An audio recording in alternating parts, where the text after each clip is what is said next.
The silent invasion. The stars had never seemed so close, yet Commander Maya Reyes knew better than anyone that the void between worlds remained as unforgiving as ever. Standing on the observation deck of the UES Sentinel, Earth's most advanced deep space vessel, she watched as the blue-green sphere of Nova Terra, humanity's most distant colony, rotated slowly beneath them. 11 years of peace had allowed humanity to expand further than anyone had imagined possible after the devastating colony wars. Commander, Lieutenant Dashiell's voice crackled through her comm unit. "We've got something unusual on the surface. Survey Team Alpha is requesting your presence." Maya's expression remained neutral, but a familiar tension coiled in her stomach. "On my way." The transport shuttle descended through wispy clouds, landing in a clearing where prefabricated research modules formed a small compound. Dr. Elena Kapoor, Nova Terra's head xenorchaeologist, waited at the landing pad with dark circles under her eyes and an expression Maya had seen too often during the wars. Controlled panic. "You need to see this," Elena said without preamble, leading Maya to a recently excavated tunnel beneath the colony's main settlement. The passage opened into a vast chamber that shouldn't exist on a planet colonized less than 8 years ago. The walls gleamed with an iridescent material unlike anything in humanity's material catalog, but it was the massive structure in the center that drew Maya's attention, a perfect obsidian cube, each face etched with symbols that seemed to shift when viewed directly. "We found it yesterday," Elena explained. "And here's the thing, it's not the only one. We've received reports from Proxima Centauri, Tau Ceti, and even Mars. Identical structures, all discovered within the last 36 hours. Maya approached the cube cautiously. "Have you determined its purpose?" "It's a beacon," Elena replied. "And approximately 20 minutes ago, it activated." As if responding to the words, the surface of the cube rippled like disturbed water. A beam of coherent light shot upward, penetrating the kilometers of rock above without resistance. On the surface, thousands of colonists watched as similar beams from different sites converged high in the atmosphere. The light coalesced into a massive projection visible across half the planet, a being of vaguely humanoid shape, but with elongated limbs and a head featuring no recognizable sensory organs. When it spoke, the sound seemed to bypass ears entirely, resonating directly within the minds of all who witnessed it. People of Earth and her colonies, the entity's voice was melodic, almost hypnotic. "We are the Shroud. We have observed your development with great interest. The time has come for formal introduction." Within hours, similar scenes played out across every human settlement in the solar system and beyond. Humanity had made first contact. The diplomatic compound in Geneva hummed with activity as representatives from Earth's united government, the Martian Republic, and the Outer Colony Confederation gathered 3 months after first contact. Maya stood at rigid attention behind Admiral Harrison, her dress uniform uncomfortable after years of preferring tactical gear. On the other side of the room, 3 Shroud representatives waited. Up close, they were even more unsettling. Their bodies seemed to both absorb and emit light, creating an effect like looking at a silhouette against the sun. They communicated through what they called thought forms, concepts transmitted directly into human minds. "Their technological offerings are beyond anything we could have imagined," Senator Alvarez, Earth's chief diplomat, was saying. "Efficient fusion technology, gravity manipulation, medical advances that could extend human lifespans by centuries." "And what do they want in return?" Maya asked, unable to contain herself. Admiral Harrison shot her a warning glance, but the lead Shroud representative, who called itself Emissary, turned toward her. "Commander Reyes," Emissary's thought form carried a sensation of amusement. "Your caution is appropriate. We seek only cultural exchange and permission to establish small outposts within your systems. Your species' creativity, your art, your music, your capacity for innovation in resource-constrained environments. These are valuable beyond measure to us. That's all." Maya pressed. "Advanced technology for entertainment. Your understanding of value is limited by your industrial perspective, Emissary responded. In a universe of abundant resources, uniqueness becomes the ultimate currency. Your species possesses a creative spark we have rarely encountered. The explanation satisfied the diplomats. Within weeks, treaties were signed. Shroud technology transformed human society virtually overnight. Energy crisis ended. Diseases previously considered incurable yielded to new treatments. The first human ships equipped with Shroud gravity drives reached neighboring star systems in days rather than years. Maya watched it all with growing unease. "You're being paranoid," Captain Julian Reynolds said, sliding a drink across the table to Maya. 6 months had passed since first contact, and they sat in a dimly lit corner of Armstrong Base's officers' lounge on Luna. "Am I?" Maya countered. "Have you noticed how their cultural exchanges always focus on our military history, our conflicts, how humans respond under pressure?" Julian shrugged. "They're studying what makes us unique. Besides, look around. Earth hasn't been this united or prosperous since, well, ever." "That's exactly my point." Maya leaned forward. "We're becoming dependent. The outer colonies are already using Shroud atmospheric processors exclusively. Half of Earth's power grid runs on their fusion technology, and nobody understands how any of it works. Because we're not advanced enough yet, they're bringing us along gradually." Maya took a long sip of her drink. "When I was stationed on Ganymede during the colony wars, we had a strategy. Before attacking a settlement, we'd drop supply crates, food, medicine, tech, just outside their defense perimeter. We'd let them become dependent on these mysterious gifts. Then, when they couldn't survive without our supplies..." Julian's expression sobered. "You think this is softening us up for something?" "I think in the 6 months since they arrived, we've decommissioned 30% of our military fleet because their technology made it obsolete. I think we've integrated their tech into our communications, our defense systems, our infrastructure. And I think nobody's asking the right questions." 3 days later, Maya received transfer orders. The UES Sentinel was being sent to survey a star system 40 light-years from Earth, a mission that would take years with conventional drives, but only months with Shroud technology. The message came directly from Admiral Harrison. "Keep your concerns to yourself. That's an order." The system designated HD 219,134 had no habitable planets but possessed abundant mineral resources. The Sentinel's mission was ostensibly to evaluate it for potential mining operations. Maya knew it was really about getting her away from Earth. On the 3rd day of their survey, Ensign Park detected an anomaly on the system's 5th planet, a barren, airless rock that reminded Maya of Mercury. "It's some kind of artificial structure," Park reported, confusion evident in her voice. "But that's impossible. No human expedition has ever come this far." The landing team, led by Maya herself, discovered a small outpost embedded in the planet's regolith.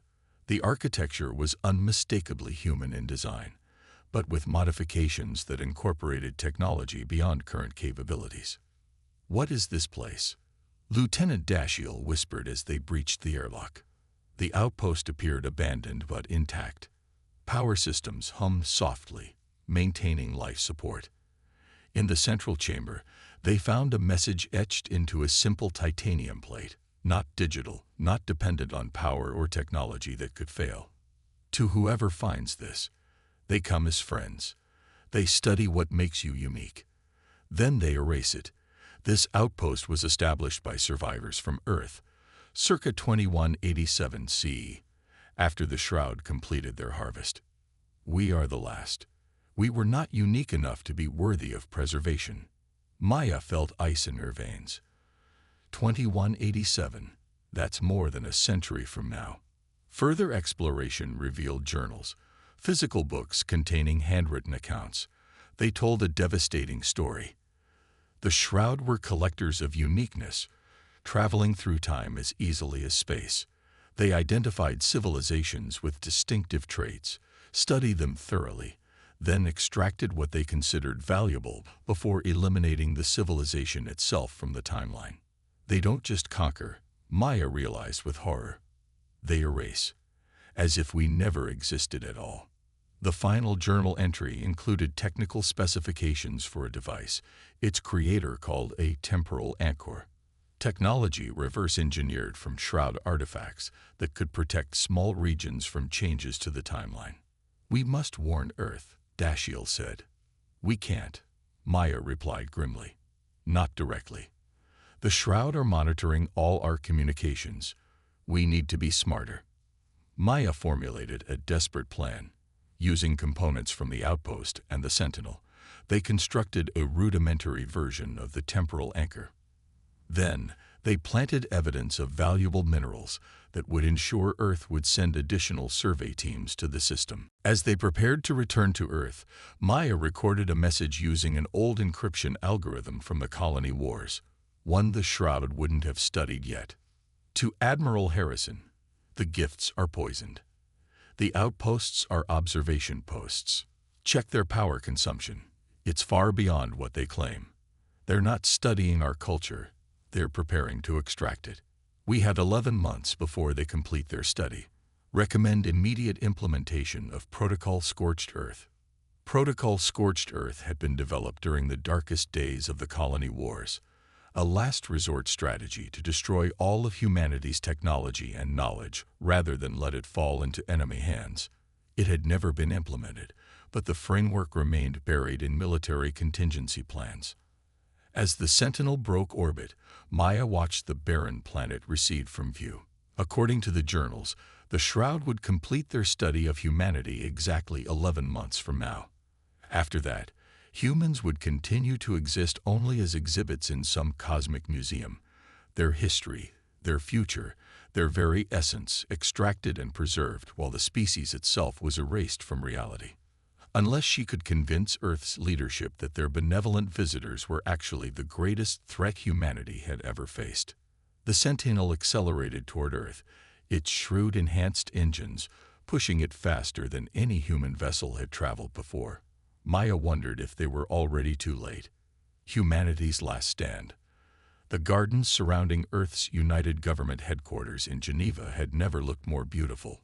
Shroud atmospheric regulators had purified the air to levels not seen since pre-industrial times. Flowers bloomed with enhanced vibrancy, their colors manipulated at the genetic level by Shroud biotechnology. Commander Maya Rice saw none of this beauty as she was escorted through security checkpoints. In the 3 weeks since the Sentinel's return, she had been debriefed, questioned, and finally summoned before the Security Council. Admiral Harrison's face revealed nothing as Maya entered the chamber. "Commander Rice," Chancellor Rodriguez began, "your report contains some concerning allegations." "They aren't allegations, Chancellor. They're warnings based on evidence we discovered. Evidence from a supposed future that may or may not come to pass," countered Minister Chen. "Meanwhile, the Shroud have brought us prosperity, peace, and advancement beyond our wildest expectations." Maya kept her voice steady. "The Shroud outposts are consuming 10 times the energy they claimed would be necessary. Their communications arrays aren't pointed toward deep space as they told us. They're directed at our major population centers. And 3 days ago, the Martian Republic lost contact with their Jupiter mining station minutes after reporting unusual activity near the Shroud observation post there." "Coincidence?" Chancellor Rodriguez dismissed. "The Jupiter station was operating in extreme conditions. Respectfully, Chancellor, we're running out of time. The evidence we found suggests the Shroud will complete their study of humanity in less than 8 months. After that, they'll simply remove us from existence." Admiral Harrison finally spoke. "Commander, your concerns have been noted. However, without more substantial evidence, we cannot risk our relationship with the Shroud based on artifacts of questionable origin." Maya recognized the dismissal. Politics had won over caution. As she left the council chamber, Harrison caught up with her in the corridor. "You didn't tell them everything," he said quietly. "Would it have made a difference?" Harrison glanced around to ensure they weren't overheard. Implement Mosaic Protocol. Authorization Harrison Delta 739. Maya's eyes widened slightly. Mosaic Protocol was a contingency plan for operating outside the chain of command during extreme circumstances. Essentially, permission to commit treason if necessary to protect humanity. "How much time can you give me?" she asked. 72 hours before your new assignment takes effect. After that, I can't protect you." Maya nodded once and walked away, her mind already racing through possibilities. 72 hours to build a resistance against an enemy that could manipulate time itself. The underground complex beneath the Atacama Desert had been constructed during the colony wars as a black site research facility. Officially decommissioned years ago, it had been maintained in secret by a small cadre of military officers who shared Maya's distrust of the too-perfect peace. "Welcome to Operation Firebreak," Captain Julian Reynolds greeted her as blast doors sealed behind her. Not exactly the Ritz, but it's shielded from shroud sensors. Maya surveyed the command center where 30 of Earth's best military minds and scientists had gathered. All people she had quietly contacted using Harrison's authorization codes. "Please tell me you have a plan," Julian said, "because the Shroud just announced they're accelerating the timeline for their comprehensive cultural integration initiative. Every government and colony has agreed." "Of course they have," Maya replied grimly. "The Shroud have spent months making us dependent on their technology, while studying how we think, how we fight, what makes us unique. Now they're ready for the final phase." Dr. Elena Kapoor approached, looking even more exhausted than when Maya had last seen her on Novaterra. "We've been analyzing the temporal anchor specifications you brought back. The theory is sound, but we don't have the materials to build one large enough to protect the entire Earth, let alone the colonies." "We don't need to protect everyone right away," Maya replied. "We just need to buy enough time to fight back." She called up a holographic display of the solar system, highlighting the locations of known Shroud outposts. "Their technology is beyond ours, but they've been careful not to reveal their actual capabilities. The journals we found mention the Shroud use a network of temporal field generators to create what they call a harvest bubble that isolates the target civilization before extraction. So they need to set up a perimeter," Julian noted. "That's why they wanted outposts on every major planet and colony." "Exactly. And that's their vulnerability." Maya highlighted one particular outpost on Mars' southern pole. "According to the specifications, all temporal manipulations require a central control node. Based on power consumption readings, we believe this is it." Elena studied the data. "Even if you're right, how do we attack them? They can monitor all our ships, our communications, our weapons platforms." "Not all of them." Maya's expression hardened. Protocol Scorched Earth included a contingency the Shroud couldn't possibly know about. Weapons and ships that were never digitally documented. Technology that was deliberately kept primitive to avoid detection. Julian looked skeptical. "You're saying we fight time-traveling aliens with outdated tech?" "I'm saying we fight them with the unexpected. The Shroud studied our advanced systems, our conventional military doctrine.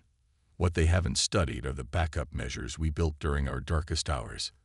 Measures designed to work when everything else fails." 5 days later, alarms blared across every human settlement in the solar system. The Shroud announced that they had detected a massive cosmic anomaly approaching, one that required immediate activation of their protective technology across all colonies. In Geneva, Chancellor Rodriguez and the Security Council authorized the Shroud to implement their protective measures. Across Earth and the colonies, massive Shroud devices activated simultaneously, creating shimmering fields that enveloped human cities. "They're starting," Maya observed from the command center beneath the Atacama. "Earlier than we expected."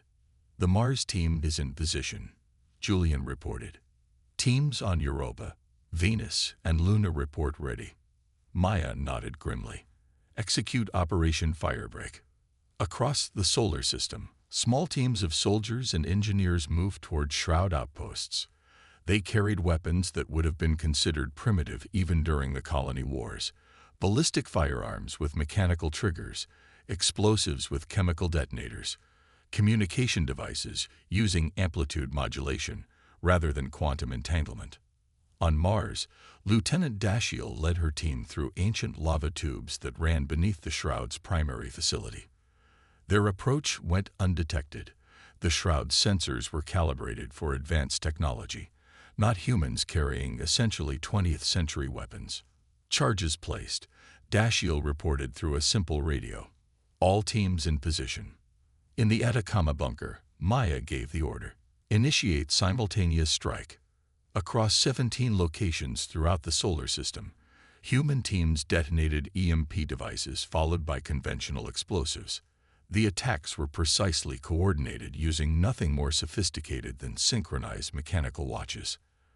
At the Mars facility, Dashiell's team breached the central chamber where a massive crystalline structure pulsed with energy, the temporal control node. As Shroud defenders rushed to respond, the humans unleashed their most primitive weapons, shotguns loaded with simple lead shot. Completely unaffected by the advanced energy deflectors, the Shroud deployed. "We've breached the control chamber," Dashiell's voice crackled through the radio. "Planting the device now." The device was perhaps humanity's most ironic weapon, a modified version of the temporal anchor described in the future journals, but powered by primitive nuclear fission rather than advanced Shroud technology. It couldn't protect the entire solar system, but it could disrupt the harvest bubble forming around Mars just long enough. On Earth, the Shroud emissary appeared simultaneously in government chambers worldwide, its form shifting from its usual benevolent appearance to something far more predatory. "Your resistance is noted." The emissary's thought form carried cold fury. "But meaningless. Your species showed such promise. Creative, adaptable, uniquely resilient. Your essence will be preserved in our collection." A massive Shroud vessel, previously cloaked, appeared in orbit above Earth. Smaller craft emerged from its hull, descending toward major cities. The extraction had begun. In Geneva, Admiral Harrison watched the approaching ships. "Protocol Phosphorus," he ordered quietly into a secure communicator. Moments later, nuclear missiles, kept in deep storage and isolated from all networks, launched from hidden silos around the world. The missiles themselves were not particularly threatening to Shroud vessels, but they served their purpose: distraction. Temporal node compromised, Dashiell reported from Mars, her voice strained. "Activating disruption sequence. You'll have approximately 8 minutes before their systems adapt." Maya turned to Elena. "Activate the broadcast." Elena nodded, initiating a transmission that bypassed all conventional communications networks, instead using a global network of low-frequency radio transmitters that had been secretly maintained since the early space age. The message reached every human settlement not yet engulfed by the Shroud extraction fields, a set of technical specifications for disrupting Shroud technology using materials available to even the most isolated colonies. "Emissary vessel showing signs of distress," Julian reported, studying sensor readings. "The Mars disruption is cascading through their network." The massive Shroud ship above Earth shuddered visibly, its surface rippling as temporal fields fluctuated. Smaller extraction craft began retreating toward the mothership. "They're trying to stabilize," Elena noted. "We've got maybe 3 minutes before they adapt." "That's all we need," Maya replied. "Execute Firebreak Phase 2. Throughout the solar system, human ships, most of them obsolete vessels that had been officially decommissioned but secretly maintained, emerged from hiding places in asteroid fields and beneath the icy surfaces of outer moons. They were crewed by volunteers who understood the likely one-way nature of their mission. Led by Captain Reynolds aboard the refitted destroyer UES Defiant, the fleet converged on the Shroud mothership. Their weapons were primitive by Shroud standards, but the temporal disruption from Mars had created a critical vulnerability. The Shroud's defenses were designed to counter technologies far more advanced than the simple nuclear warheads and kinetic projectiles the human ships carried. "This is Captain Reynolds to all ships." Julian's voice came through Maya's speaker. "Target the fluctuation points and fire everything we've got." The human vessels unleashed their arsenals in a perfectly coordinated attack. Where any single weapon would have been ineffective, the combined barrage, striking precisely at the points where the temporal disruption had weakened the shroud's defenses, proved devastating. The mothership's structure began to collapse, folding in on itself as temporal fields imploded. A blinding flash erupted from its core, momentarily outshining the sun itself. When the light faded, nothing remained but scattered debris. Across the solar system, shroud extraction fields dissipated. Their outposts went dark. The invasion that should have erased humanity from existence had failed. 3 weeks later, Maya stood on the observation deck of the rebuilt Geneva headquarters, looking out at a world forever changed. The cost had been staggering. Millions dead, infrastructure damage. Much of the advanced technology humans had come to rely on rendered useless. "The Security Council is ready for you, Commander," an aide announced. Or should I say Admiral Reyes. Maya straightened her uniform jacket. Her promotion had come with the sobering responsibility of preparing humanity for what might come next. The Shroud had been defeated, but the journals from the future outposts suggested they were merely one of several cosmic predators that harvested promising civilizations. In the council chamber, representatives from Earth and all colonies had gathered. A truly united human government for the first time in history. Admiral Reyes. Chancellor Rodriguez began. "Your report indicates you believe this isn't over." "No, Chancellor," Maya replied. "The Shroud will return, perhaps decades from now, perhaps centuries. And there may be others like them. We survived because we maintained alternatives to advanced technology, because some of us remembered how to fight with primitive tools when necessary. What do you recommend?" Maya called up a holographic display showing hundreds of independent, self-sufficient outposts scattered throughout nearby star systems. Operation Diaspora. We spread out. We diversify. We develop technology along different paths. Some colonies focus on biological advancement, others on mechanical, others on quantum physics. No single approach that could be studied and countered. "And if we encounter other civilizations?" asked Minister Chen. "We warn them," Maya said simply. "We share what we've learned. Perhaps together, we build something stronger." The council voted unanimously to implement her recommendation. As the session ended, Admiral Harrison approached. "You saved humanity, Maya," he said quietly. She shook her head. "Humanity saved itself, Admiral. We just reminded it how." As Maya left the chamber, she paused to look at the night sky visible through the dome ceiling. Somewhere out there, human ships were already venturing farther than ever before, carrying with them the most important lesson of the Shroud invasion. Humanity's greatest strength wasn't in borrowed technology or comfortable prosperity, but in its stubborn refusal to be erased, a trait no cosmic predator could ever fully understand or overcome. The stars had never seemed so close, or the void between them so full of possibility.